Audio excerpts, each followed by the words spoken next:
अस्पतालों में। क्या अंजना ने कभी मोदी या अमित शाह या किसी भारतीय जनता पार्टी के प्रवक्ता से पूछा कि उन्होंने सरकारी अस्पतालों में कितना इलाज कराया है? अंजना ओम कश्यप नंगी हो जाती हैं अपने इस क्वेश्चन के बारे में, क्योंकि अगर ये क्वेश्चन उन्होंने भारतीय जनता पार्टी के नेताओं से पूछा होता तब मैं उनको सलाम करता, लेकिन अंजना ओम कश्यप और झूठ के समोसे और झूठ के कचौड़ी और पूड़ियां तली जाती हैं। अंजना ओम कश्यप सवाल करती हैं उस डिबेट में, जो डिबेट चल रही होती है उसका मैं अंश यहाँ डालूंगा, चल रहा होता उसमें बोलती हैं कि नीतीश कुमार के बारे में आप बात कर रहे हो तो नीतीश कुमार ने कितनी बार इलाज कराया है बिहार के सरकारी।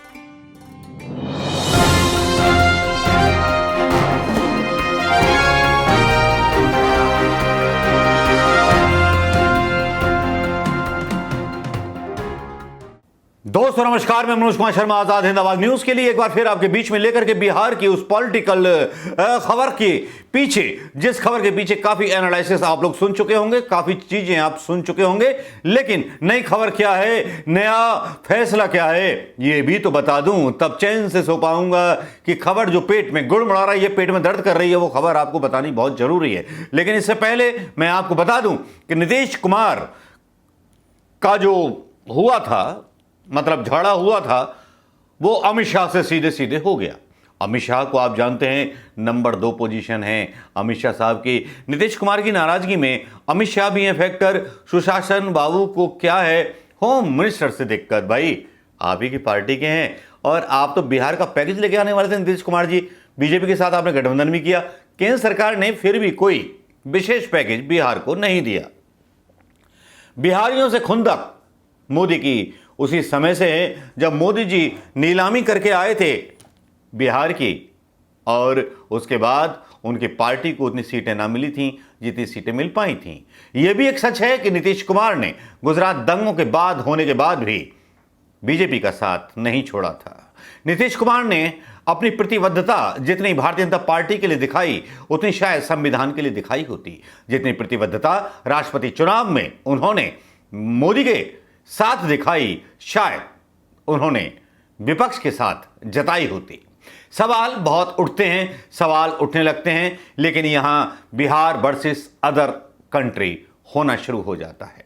एक बयान आने लगता है, मीडिया पर भी कुछ अपने अनुमान और कुछ इस तरह की बहसें चलने लगती हैं जिनके बारे में हम सोच भी नहीं सकते कि मीडिया कितना गिर सकता है। उनके बारे में भी बात करेंगे, सबके बारे में बात करेंगे, लेकिन यह मसला क्या था, क्यों ऐसा हुआ। बिहार में आरसीपी सिंह की जेडीयू से विदाई के बाद यह कयासों का दौर तेज हुआ। मैं आपको बता दूं, ये जो आरसीपी सिंह नाम का एक शब्द और एक नाम जो आया है, वो इसलिए आया है, ये कभी नीतीश जी के पीए रहे थे। जी हां, रेल मंत्रालय जब पास में था तब भी रहे थे। बहुत सारी चीजें हुई थी और बहुत सारी चीजें होने के बाद इन्होंने लोकसभा का टिकट मांगा था, नीतीश कुमार ने मना कर दिया था। फिर नीतीश कुमार इन पर मेहरबान हुए, सारी चीज़ें हुई, बहुत सारी चीज़ें चलती रहीं, लेकिन आरसीपी सिंह जो है अंदर अंदर नीतीश कुमार की जड़ें खोदते रहे। हालांकि नीतीश कुमार के खानदान में कोई शिंदे नहीं मिला, उनकी पार्टी में कोई एकनाथ शिंदे नहीं मिला, इसलिए भारतीय जनता पार्टी को मुंह की खानी पड़ रही है। जी हां, खबर बाकी है, बता देता हूं।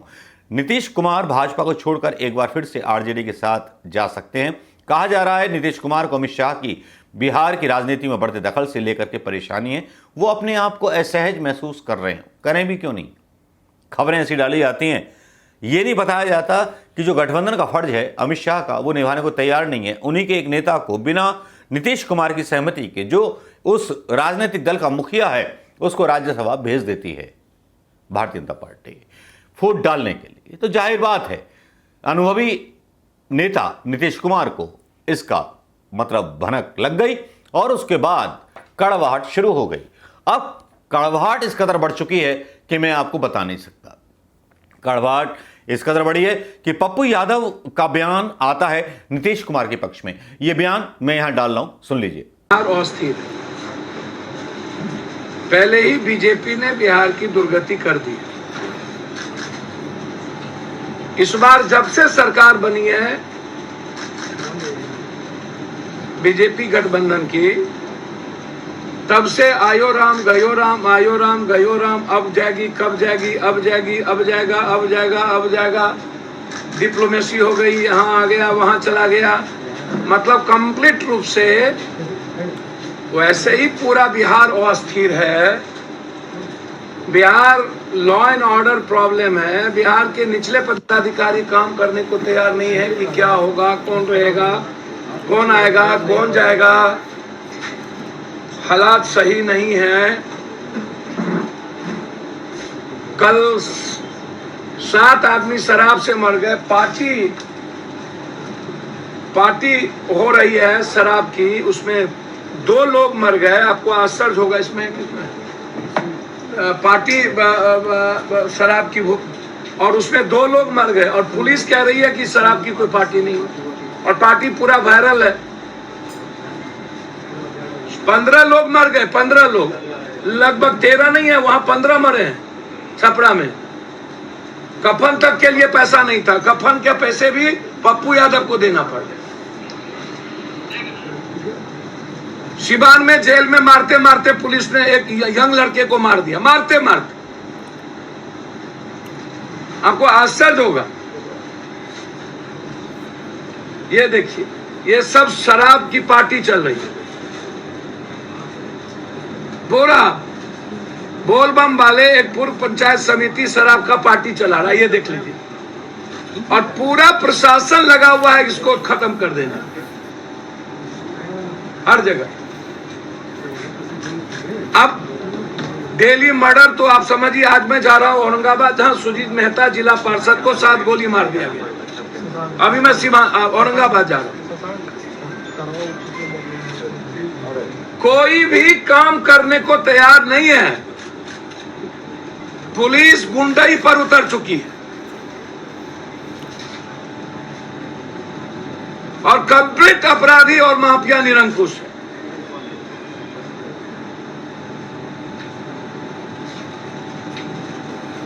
पहले ही बिहार की दुर्गति हो चुकी है। इकोनॉमी खत्म कर दिया गया है। बिहार की जीएसटी का पैसा नहीं मिलता है। बिहार का विशेष राज्य नहीं मिला, विशेष पैकेज नहीं मिला, और हम लगातार 2 सालों से अनस्टेबल।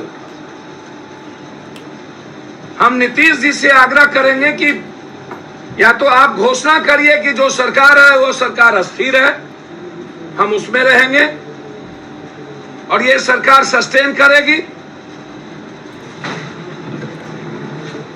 चिराग जी हो या कोई जी, उसकी क्या हिम्मत मॉडल बनने की। इस कंट्री में बीजेपी और आरएसएस के बगैर चिट्ठी भी इधर सुधर कर सकती है। जिसके पास ईडी, जिसके पास सीबीआई, जिसके पास मरवाने की बड़ी ताकत, सरकार तोड़ने की ताकत। असम में भी बंगाल का सीआईडी गया, पहले ही वहां असम पुलिस बैठी हुई थी।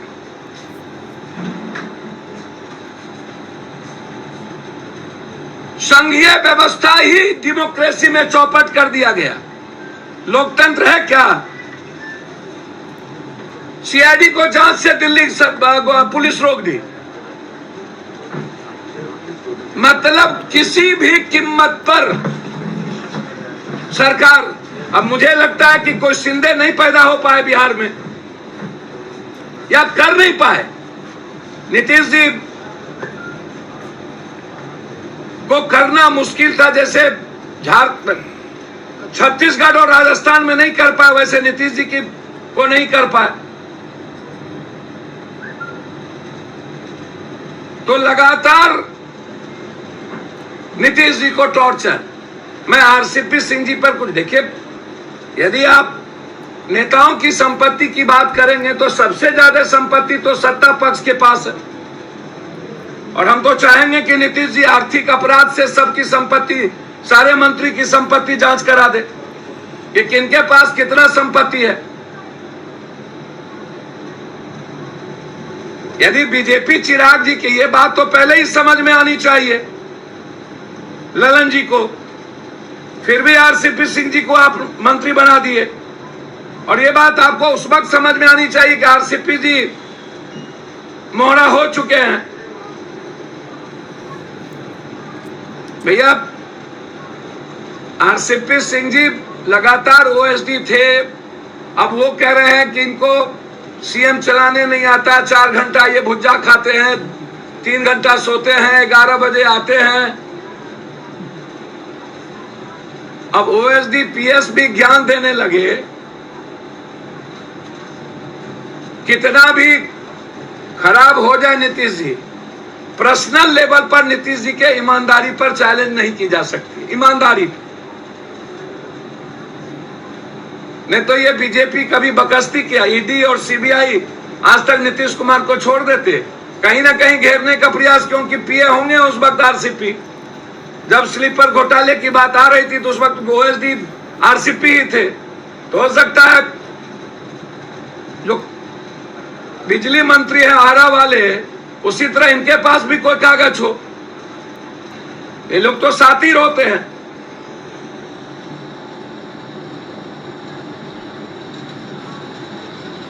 तो यहां जितने बीजेपी के मंत्री हैं, कोई दूध के धुले तो है नहीं। और सरकार जब आप कर्नाटक, मध्य प्रदेश, महाराष्ट्र, झारखंड का तोड़ रहे हैं तो ये बयान आपने सुन लिया होगा। लेकिन इसी बीच ये चर्चा होती है कि नीतीश कुमार अपनी पार्टी के नेता रहे, विधानसभा स्पीकर विजय कुमार सिन्हा से नाराज हैं। वे चाहते हैं उन्हें विधानसभा के स्पीकर पद से हटा दिया जाए, लेकिन बीजेपी इसके लिए तैयार नहीं है। कहना यह है कि अगर मैं अपने दल से किसी को मंत्री बनाऊंगा या कुछ बनाऊंगा तो बीजेपी थोड़ी डिसाइड करेगी कि यह कर पाए, लेकिन बीजेपी इससे भी आगे बढ़ जाती है। गोदी मीडिया में न्यूज़ें चलने लगती हैं नीतीश कुमार की बेईमानी के बारे में, नीतीश कुमार की नृशंसता के बारे में, तो ये सीधे सीधे जाहिर कर देती हैं कि बीजेपी कौन सा खेल खेल रही है। अंजना ओम कश्यप खुद सवाल उठाने लगती हैं। अंजना की कढ़ाई फिर उबाल पर आ जाती है, जिस पर झूठ की पकौड़ियाँ और झूठ के समोसे और झूठ के कचौड़ियाँ और पूड़ियाँ तली जाती हैं।